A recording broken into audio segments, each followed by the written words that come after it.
여러분 안녕하십니까. 목요일 라이브 오늘 시작하도록 하겠습니다. 먼저 한주엽 대표 모셨습니다. 안녕하십니까. 예, 안녕하십니까. 오늘 저희가 특종을 한 거죠. 관련해서 오늘 공시가 하나 떴죠.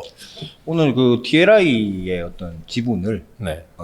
원익 홀딩스가 정확한 주체는 원익 홀딩스가 공개 매수한다 라고 공시가 됐습니다. 네.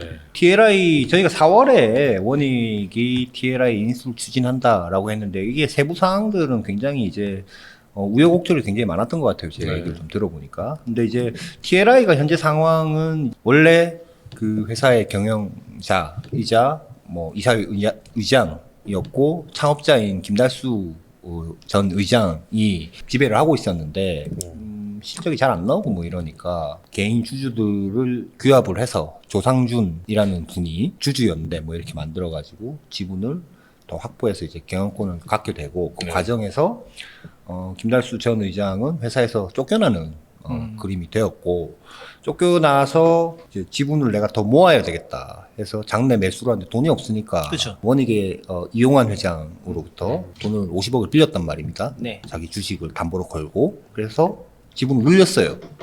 늘렸는데 네. 그러고 나서 주주연대는 또 더 늘린 거야. 또 그 위임을 더 네. 늘려가지고 결국은 경영권을 못 찾고 그러면서 주주연대를 이제 좌지우지하고 있는 현 그 TLI의 경영진이 전 경영진을 배임 이런 걸로 이제 배임 횡령 이런 걸로 고소를 하는 그 상황에 이르자 회사의 어떤 주식 거래는 중지가 되고 거래 정지되어 있는 상태거든요. 그게 이제 거래 정지 3월 며칠부터 꽤 됐어요 지금. 근데 거래 정지될 당시에 이제 주가가 5,800원이었어요. 5,800원이었는데 오늘 그 원익홀딩스에서 공개 매수를 하겠다. 주당 10,000원에 목표 수량은 250만 주에서 350만 주인데 250만 주 이하로 우리가 모집이 되면 아예 안 사고 350만 주가 넘는다 하면 좀 분배해서 이렇게 비율별로 이렇게 좀 사겠다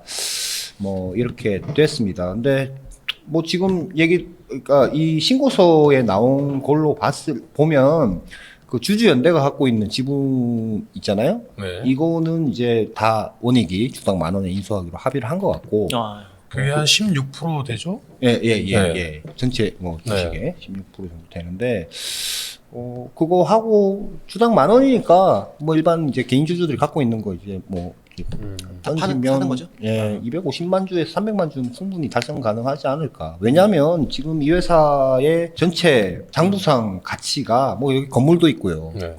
유무형 자산 다 말씀하시는 거죠? 예. 그 장부상 가치가 순자산 가치가 그러니까 부동산하고 가지고 있는 현금하고 했을 때 한 800억 정도 되거든요. 그럼 지금 350만 주를 인수를 한다 하면은 350억이에요. 350억이죠. 그 이후 액션에 대해서는 나온 게 없는데 저희가 얘기를 듣기로는 지금 10,000원에 공개 매수를 했잖아요. 네. 그러고 나면 다음 차수 때 한 번 더 그 10,000원 얼마가 될지 모르겠지만 조금 가격을 높일 수는 없을 거야. 아마 기존에 했던 게 가격을 좀 낮춰서 또 공개 매수에 들어가지 않을까.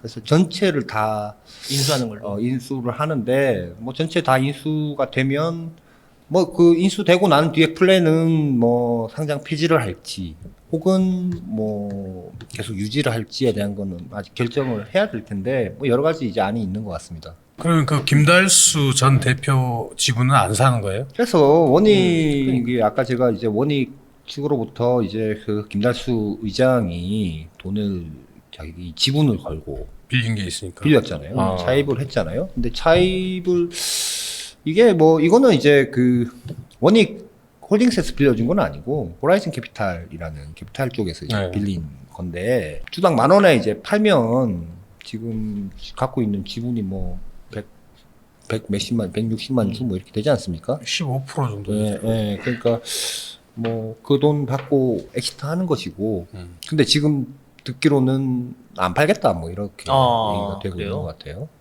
그래서 이분 지분은 여러 가지 이제 기회들이 있었던 것 같은데 오늘 버전으로 제가 들은 바로는 난 안 팔 거야 해서 약간 그 이용환 회장과의 사이가 좀 이미 좀 어그러진 것 같아요. 두 분 원래 절친으로 많이 알려져 있잖아요. 업계에서. 절친이었고 뭐 오래 전부터 이제 형님 동생 네. 사이였던 것으로 저는 얘기를 들었고 또 두 분 또 몸 건강이 좀 안 좋을 때 비슷한 어떤 종류의 병으로 동병상련에 뭐 그런 게 있는 거군요. 네, 그래서 좀 같이 이제 투병도 하고 뭐 그랬던 네. 걸로 제가 같이 투병을 했던 게 아니고 하여튼 비슷한 시기에 그래서 뭐 좀 그런 걸로 알고 있는데 지금 좀 하여튼 안 파는 걸로. 그러면 경영권 방어를 어떻게든 해보겠다라는. 경영권 방어가 안 되죠. 안 왜냐하면 되니까요. 350만 주를 만약에 다 사모으면 일단 여기가 최대 주주 되는 거고요. 그러면 지분 가치를 높이려고 하고 있는 시도라고 봐야 될까요? 무슨 생각인지는 잘 모르겠어요. 저는 이제 영상이 이제 녹화 방송으로 나갈 때는 저희가 위에 과거 우리 TLI의 M&A를 추진하는 원익이라는 그 영상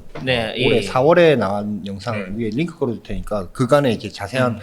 사항들 나와 있으니 그걸 좀 참고하시면 될 테고 이분이 그러니까 아까 얘기했잖아요. 그 서로 이제 감정이 그러니까 주주연대 쪽에 네. 그 조상준이라는 분이랑 이 의장이랑 굉장히 이제 감정이 나빠질 대로 나빠져 있는 상태에서 이제 회사에서 과거 장부 다 들춰보고서는 이거는 배임이다 뭐 이러면서 건 거 아닙니까? 근데 아직 그거는 뭐 무슨 재판이나 한참 뒤에 이런 게 나오겠죠. 정확하게 이루어진 건 아니고 이게 이제 아닌데 일단은 거래 정지 상태이고 회사가 좀 상황 자체가 좀 되게 안 좋아 보이는 네. 부분들이 있기 때문에 현재 TLI 경영진 측에서 좀 합의를 하자라고 이제 좀 찾아왔던 것 같아요. 근데 이제 합의를 하면서 찾아온 거는 이제 김달수 의장과 현재 그 경영진 뭐 공동 대표를 하는 형태로 뭐 이런 식으로 이제 제안을 한 것 같은데 안 받은 것 같아요. 그러니까 지금 여기까지 왔겠죠. 네, 안 받았고 그 과정에서 현재 TLI 측이 다시 한번 이제 원익 쪽에 가서 얘기를 사주십사 하고 얘기를 했는데 오늘 그 이제 최대 350만 주에 주당 10,000원은 사실 여의도 증권가나 이런 쪽에서 TLI의 어떤 그 가치를 네. 산정할 때 주가 자체는 뭐 낮아서 지금 뭐 전체 시총이 얼마 안 되는데 그렇죠. 아마 그래도 뭐 이것저것 생각해 보면 주당 한 7,000원 정도면 적정하지 않을까. 뭐 이후에 매수하게 되면 더 낮은 가격으로 지금 산다고 말씀을 하셨으니까 지금 10,000원대니까. 아니 그게 아니고 처음에 지금 10,000원 제시하기 전에 제시하기 얼마를 제시할 것인가 원익 말고 누구든 간에 네. 주당 한 7,000원 정도가 적정가 아닌가라고 했는데 10,000원을 지금 얘기를 했단 말이에요. 예. 아마 이러면 제가 볼 때는 꽤 많은 주식이 모일 거라고 저는 생각되거든요. 지금 한 달 정도. 프리미엄을 지금. 얻는 거죠. 30%. 예, 얻는 건데, 근데 지금 이제 김달수 의장 입장에서는 어쨌든 회사의 미래가치 제외하더라도 장부가치만 800억짜리 회사를 지금 갖고 있는 네. 지분율만 갖고 팔고 나가면 약간 좀 기분이 안 좋을 수 있죠. 왜냐면 그 돈이 오너의 돈은 아니지만 내가 이렇게 좌지우지할 수 있는 내가 이제 경영할 때 나의 결정에 따라 갖고 이제 쓸 수 있는 리소스인데 뭐 그럴 수 있는데 만약에 제가 볼 때는 좀 현재 그 TLI 경영진 측에서 먼저 좀 화해하고 같이 이제 경영을 하자라고 했을 때는 뭔가 여러 가지 그 뭐 프리미엄을 좀 더 얹어서 내가 좀 운용할 수 있는 폭이 좀 넓어졌을 텐데 그거 안 한다고 그러고 나서 지금 이렇게 되고 나면 아마 좀 어려울 것 같고요. 그리고 지금 50억 빌린 게 있지 않습니까? 네, 그러니까요. 요거 뭐 지금 담보 제공 주식 수가 이분 100만 주예요. 50억에 100만 주. 네. 50억에 100만 주니까 뭐 아니면 뭐 그냥 담보로 다 날아가게 되는 그쵸. 것이고 뭐 이거는 제가 볼 때는 어떻게 할 수 있는 상황이 아닌 것 같아요. 그냥 회사를 잃은 거죠. 그렇죠. 네, 적정하게 뭐 세금 내고 뭐 이래저래 하고 막 하면 뭐 그래도 적은 돈은 아니겠지만 좀 회사를 잃는 게 아닌가 뭐 이런 생각이 듭니다. 자 이제 그러면 원익은 우리 지난번 영상에서 설명을 했지만 원익은 왜 뭐 TLI를 네. 사업적인 측면에서 네. 왜 살려고 하는지 간단히 한번 또 설명 좀 해주시죠. 이것도 얘기하면 좀 긴데 그 매그나칩이라는 회사가 파운드리는 이미 이제 하이닉스 쪽으로 넘어갔고요. 또 두 개의 사업부가 있는데 하나가 또 중요한 사업이 OLED DDI였단 네, DDI. 말이죠. 그때 뭐 중국에서 사간이 말이 많았는데 결국 매각은 안 됐어요. 안 됐죠. 근데 이제 삼성 디스플레이나 삼성 쪽 입장에서 보면 우리하고 긴밀하게 일하던 어떤 기업이 중국으로 갔을 때에 올 수 있는 여러 가지 우려감들이 있었던 것 같아요. 그래서 매각 얘기가 나오고 중국으로 갈 수 있다는 얘기가 나왔을 때부터 대체제를 계속 찾았던 것 같아요. 물론 시스템 LSI도 하고 뭐 아나페스 이런 회사들도 맞아요. 뭐 예. 개발을 하고 있고 또 모르겠으면 지금 되는 걸로 봤을 때는 LX도 뭐 협력을 할지 안 할지 뭐 잘 모르겠는데 그래서 이제 회사가 이제 어떤 이유로 어떤 회사가 하나 이제 D2I인가요? D2I라는 맞아요, 회사를 누군가 설립을 했고 이게 좀 이러저러 하니까 원익이 그 D2I라는 회사를 인수했습니다. 원익 D2I라는 이름으로 작년 8월에 인수를 했거든요. 그 전 회사 이름이 디자인 투 이노베이션이라는 회사였고 그래서 DDI를 우리가 이제 본격적으로 하겠다. 이렇게 되면은 사실 원익은 반도체 디스플레이 지금 배터리 장비도 하고 있지 않습니까? 많이 하죠. 소재도 하고 있고요. 네. 그 부품도 하고 있고 네. 그 뭐 자동화 로봇도 펜시 하죠. 뭐 이런 것도 네. 있고. 근데 여기 지금 이제 팸리스까지 껴지면 굉장히 포트폴리오가 굉장히 좀 좋아지는 거죠. 주로 삼성과 거래하는 쪽이긴 그러니까요. 하지만 그래서 TLI 또한 DDI라든지 T콘이라든지 또 지금 삼성이랑도 뭔가 같이 이렇게 개발이 잘 이루어지고 있는 부분들이 있기 때문에 오랫동안 TLI는 LG 디스플레이를 주력 고객사로 삼고 계속 컸는데 LCD 위주로 좀 했고 뭐 별로 안 좋죠. 요즘. OLED는 네. 여기도 어차피 새로 시작해야 되는 입장이긴 하지만 이 회사의 어떤 그간의 좀 경험 디스플레이 칩에 대한 칩과 관련된 경험이나 뭐 인력들도 다 있고 IP도 이미 안에 많이 들어와 있거든요. 그렇죠. 다 활용할 수 있는 걸 보면 디스플레이 패널용 DDI라든지 T콘이라든지 디스플레이용 칩에 대해서 우리가 좀 적극적으로 한번 해보겠다. 인데 일단 그 지금 인수하고 나서 뭐 상폐시키고 뭐 그 두고 합병을 시킬지 뭐 그대로 두고 투트랙으로 갈지 뭐 상장 상태로 두고 계속 갈지는 뭐 그거는 이제 아직 결정이 안 된 것 같아요. 여러 가지 안을 생각하고 있는 것 같은데 원익 입장에서는 제가 볼 때는 굉장히 좋은 딜을 하고 있는 거 아닌가 싶습니다. 네. 참 그러고 보면은 원익이 무슨 수직 계열화 지금 팹리스부터 소재, 물류, 부품, 장비 그러니까 주로 이제 삼성이랑 주로 그러니까요. 거래를 하고 있고 삼성과 굉장히 돈독한 관계를 맺고 있기 때문에 뭐 고객이 원하니까 우리가 한번 해보겠노라 이고 또 뭐 고객 있고 돈 있고 뭐 한데 뭐 경영 능력만 좀 있으면 그렇죠. 충분히 뭐 성공시킬 수 있겠죠. 뭐 그런 면에서는 원익이라는 기업이 이런저런 기업들의 눈독을 들이는 것이 당연한 것 같아요. 왜냐하면 지금 저희가 과거에도 뭐 APTC에 대해서 지분을 물밑에서 다 끌어모은다라고 맞습니다. 네. 네. 해서 다 이제 입에 지퍼를 채우고 이제 그 보도 나간 이후로는 아무 얘기가 없더라고요. 지금 얘기가 없는데 지금 우리가 4월에 사실 이거 보도 처음 했을 때 있잖아요. 제가 그 TLI 경영진 쪽에서 저한테 이제 뭘 보내준 게 있어요. 거기는 뭐라고 나와 있냐면 자꾸 이렇게 보도가 나가는데 우리 기분 너무 나쁘다. 안 하겠다. 라고 그때 막 했던 메시지를 네. 보고 저도 안 된 건 줄 알았는데 오늘 갑작스럽게 이렇게 공개 매수 공시가 나니까 APTC에 대해서는 어떻게 될지 되게 굉장히 기대가 됩니다. 일단 예. 칼을 뽑았지 않습니까? 너무 그렇죠. 뽑았으니까 뭐 하다가 중도에 멈추기는 그러진 좀 않을 것 힘든 같아요. 정도로. 이제까지의 경험으로 봤을 때는. 예. 일단은 뭐 여기 공시 나온 거 보니까 11월 21일 날 네. 임시 주총을 열어서 네. 신임 이사와 감사를 선임하겠다. 네. 그때까지 그러니까 공개 매수가 성공을 하면 그 250만 주 이상으로 네, 되면. 하는데 어그러질 수 있다. 안 되면. 근데 지금 뭐 한 160만 주 정도인가요? 그러니까. 주상준 씨 포함해서 주주연대도. 네네. 지금 그리고 아까 그 보니까 그 현재 경영진 갖고 있는 그 지금 대표이사와 뭐 임원이 갖고 있는 9만 9천 주는 이미 그것도 가족이 갖고 했고 오죠. 네. 그 조상준 외에 주주연대에서 갖고 있는 100 몇십만 주 이미 갖고 오기로 했기 때문에 뭐 한 7, 80만 주? 뭐 이니까 글쎄요. 제가 볼 땐 만 원이 뭐 어떻게 보일지 모르겠지만 오랫동안 이 주식에 있었던 분들 중에 네. 만 원 이상이 아니고 만 원 밑으로 산 분들은 다 던질 것 같다라는 생각이 그럴 드는데. 가능성이 매우 높아 보입니다. 그렇죠. 줄이고 예. 있어봤자 어차피 나중에 뭐 어떻게 될지 그리고 모르니까요. 예, 다음 350만 주가 다 되고 나서 그 다음 차수에도 약간 또 공개 매수 또 하려고 하는 움직임 계획이 좀 있는 걸로 알고 있는데 그때는 만 원보다는 밑에 가격으로 할 것으로 저는 보이거든요. 그래서 뭐 안 될 리는 없을 것 같아요. 예. 그 공시 보니까 김달수 전 대표가 지분을 안 넘길 수밖에 없는 이유도 있네요. 어떤 9월에 소송을 하나 제기를 했는데 네. 그 주총 관련 소송을 하나 제기했는데 그게 1심 진행 중이래요. 만약에 거기서 김달수 씨 쪽이 이기면 이 딜 자체도 다시 깨질 수 있는 거예요. 그런 겁니까? 네. 어쩌면 아니 분명히 그러니까 못 딜이 봤는데. 깨진 건 아니지만 여기 네. 보면 네. 주요한 내용 중에 네. 이런 게 있어요. 그 2022년 7월 7일 조상준, 그러니까 네. 지금 현 그거에 선임에 관한 주총 결의 취소를 청구를 했는데 이게 1심에 있고 네.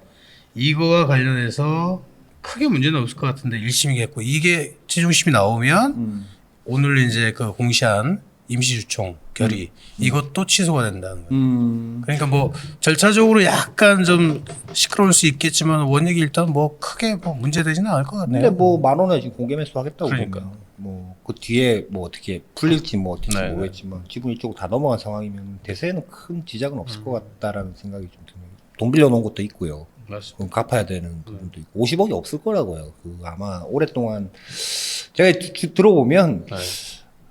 되게 뭐 하여튼 그 자기 주머니에 돈을 많이 잘 집어넣는 오너들이 있기는 하지만 김 의장 같은 경우는 제가 얘기 듣기로는 뭐 후배들 중에 누가 또 사업을 좀 해야 되겠다면 또 있는 돈 빌려주고. 찔러주고 뭐 투자해주고 뭐 이랬다가 뭐 날린 경우도 좀 있는 것 같고 보니까 그래서 한데 갚을 돈이 없고 이러면 당연히 제가 볼 때는 또 다른 주주연대처럼 원익이 또 들어와서 바꿀 수도 있는 거 아니겠습니까? 뭐 그럴 수 있죠. 네, 그래서 저는 뭐 그런 것도 있지만 지금 이제 배임과 뭐 이런 걸로 지금 걸어놓은 게 있잖아요. 맞아요. 지금 거래 정지의 배경이 된 그런 것은 이미 이제 제가 볼 때는 좀 소가 좀 취하가 돼야 되지 않나 뭐 이런 생각도 좀 드네요. 왜냐면 그거 계속 갖고 와가지고 주인은 바뀌는데 계속 유지하기는 어려울 거 아닐까 그런 생각이 좀 드네요. 사실 이제 제가 그래서 오늘 이 봉시 나오고 나서 여러 군데 전화 받은 게 이 회사에 대한 게 아니고 이제 APTC에 대한 한참 그때 이제 예. 물밑에서 그러고 나와서 조용해졌는데 네, 어떻게 된 그럼 거냐? 그 회사는 어떻게 되는 거야라고 하는데 그거 아직 잘 모르겠습니다. 그 저희가 좀 추가적으로 더 취재를 해보고 분명한 것은 삼성 입장에서는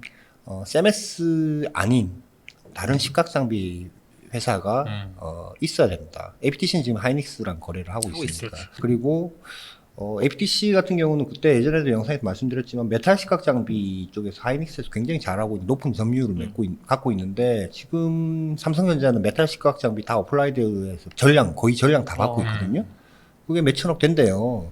이런 시장. 근데 그거 좀 다변화하거나 가격을 깎고 싶은 욕구가 있기 때문에 뭐 다른 원익 아닌 다른 장비사에 야 이거 좀 개발 좀 해주세요 해서 프로젝트를 지금 이미 하고 있는 기업이 있는 걸로 저는 알고 있거든요. 그 회사 이름 얘기하기가 제가 좀 그렇습니다만 지금 이 내용을 보니까 계속 물밑에서 뭘 진행하고 있는 하고 건지를 있겠죠.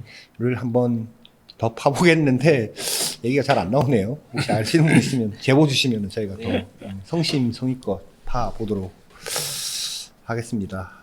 사실 그 김달수 의장께서 개인적으로는 속이 굉장히 쓰릴 것 같고 또 그렇겠죠. 이분을 따르는 후배들도 되게 많았고 이분이 투자한 회사들도 꽤 있는 걸로 저는 알고 있거든요. 그래서 근데 이제 본업이 자꾸 무너지고 또 지분율 자체가 높지 않은 10% 초반대 지분율을 갖고 그렇게 자꾸 이제 주주들이 실적 안 나온다고 연대를 꾸려갖고 이렇게 한 정도까지 온 거는 사실 어느 정도 패착이 좀 있는 거 아닌가 싶습니다. 그래서 800억짜리 순장부 가치만 800억짜리 회사를 내가 지금 갖고 있는 지분 빚 갚고 나서 뭐 한 100억 혹은 그 언저리 세금 내고 나면 그 이상 안 되겠죠. 한 50억 되려나? 60억 되려나? 빚 갚고 이러면? 그거 갖고 지고 나오기는 아쉽겠죠. 아시겠죠. 그래서 지금 고사 상장사들 보면 지분 10%대 초반대가 대표이사 오너로서 지배하고 있는 회사들이 좀 있는데 여러 가지 경각심을 좀 그분들은 갖게 되지 않을까. 실적이 좋으면 모르겠는데 나쁘고 뭐 예전에 그 윈팩이라는 회사도 팔았지만 그 2016년, 17년 그때도 말이 많았거든요. 네. 왜냐면 윈팩 자꾸 적자나고 뭐 하는데 거기 이제 TLI에서 돈 빌려주고 뭐 못 갚으니까 그 장비 사놓은 거를 매입을 해오는 계약을 하는데 뭐 예를 들어서 뭐 지금 우리가 100원짜리 사놓고 몇 년 써가지고 이거는 갖다 내다 그냥 버려도 되는 거를 예를 들어서 뭐 80원에 사온다든지 뭐 이런 식으로 해서 문제된 것들이 좀 그때도 문제가 많이 됐었기 때문에 하여튼 좀 안타깝습니다. 이거는 그러니까 그분이 그 전 의장 입장에서 볼 때는 안타깝고 원익 입장에서 볼 때는 아주 잘 좋은 네. 좋은 먹잇감이 하나. 지금 바로 아까 얘기했잖아요. 시장에서 한 7,000원 정도에 하지 않을까라고 생각했는데 10,000원을 바로 딱 한 걸 보면 네. 여기 우리 무조건 가져오겠다라는 의지가 반영된 게 아닐까. 그렇죠. 뭐 그런 생각이 듭니다. 그 뭐 계속 뭐 추가적으로 새로운 내용이 나오면 한번 또 나와 주시죠. 계속 나오겠습니다. 예. 네. 네, 알겠습니다. 네. 잠시 쉬었다 오겠습니다.